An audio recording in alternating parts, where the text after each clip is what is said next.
Next up, we have the identity, or it's also called the G center.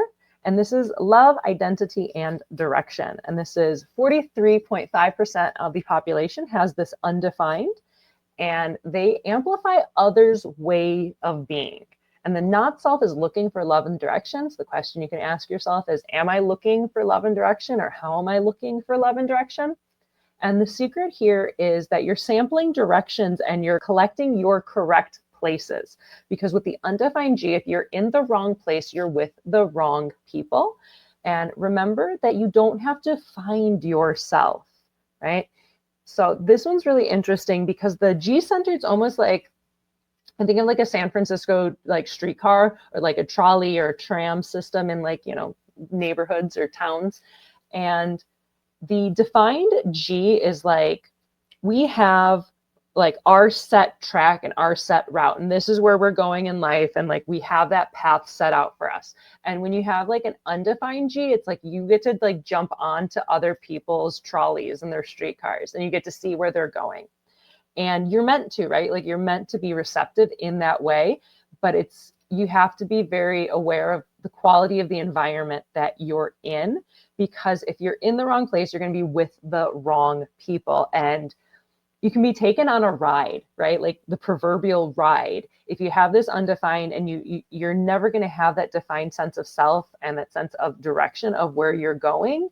And this could be, vulnerable in a way, because if you're in the wrong place, like you're going to be with the people who are going in the wrong direction, and they're going to take you on their wrong direction. Like they're going to take you, and that can go down some like weird and dark places.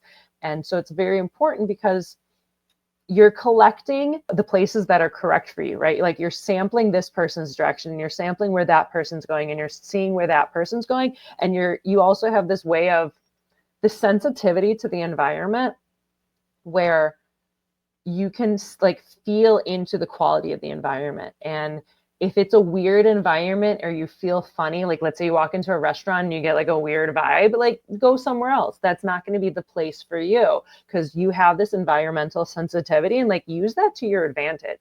Like that's a place of wisdom and knowing of, is this the right place for me? And is this the right direction for me? Because yeah, you can get taken on the ride. Or if you're with the right places, with the right people in the right places, you can be taken on to like the cool places that they're going to, right? And I've seen this with friends that, in maybe a previous part of their life, they were in the wrong places with the wrong people and got taken some not good places. And you can really see somebody's life kind of fall apart with that. And then they meet, the love of their life that has a defined identity.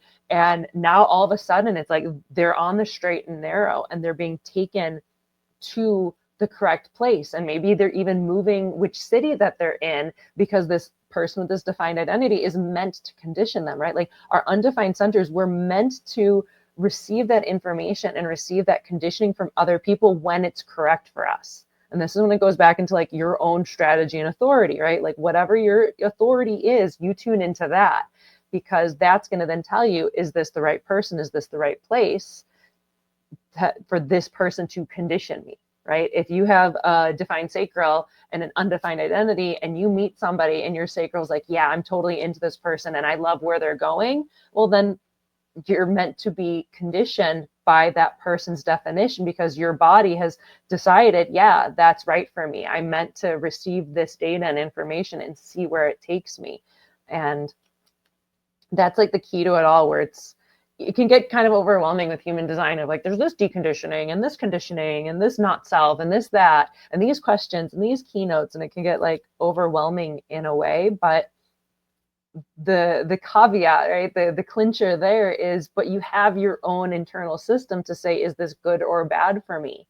Right? That spleen that in the moment of like, yep, this is totally cool, or like, no, it's not, get out of there, right? The defined will that has the, energy and the willpower for it or not. The emotional solar plexus that's going to ride that wave, right? Reflectors, wait out your month, whatever that is for you and your authority, it's going to be what guides you on if this conditioning and this person is correct for you. Because some people are not. And as much as, you want to be nice and you want to be cool with people, if they're not right for you and your authority is saying that's not right for you, you can get really taken on some like weird places. You can really mess up your life in a lot of ways if you're letting that not self steer the wheel instead of knowing, hey, this is what's right for me, this is what's not right for me, and being able to let the proper things in for you. Oh yeah, this, you don't have to find yourself, right? There's like undefined identity people can be really cool because it's like you guys get to try the poo poo platter, right? You get the buffet table of like, how is this person living? How is that person living? How is that person loving? How are they moving through the world, right? You get to feel into how other people move through the world and who they are, and you get to play with it. You get to play with it and sample it and taste it and see what's good for you and see what's not. And you're not stuck in a way, right? Like a defined identity is like, we're going where we're going and we exist in the way that we exist. And there's not a lot of leeway there. Whereas the undefined is like, you get to try this. Like, you want to go live a beach bum life, check that out. You want to go live in Paris near the Eiffel Tower, like see how that goes for you. And you can feel into like what's correct for you. And you can be really creative and like artistic. I always think of like David Bowie has like completely open identity center.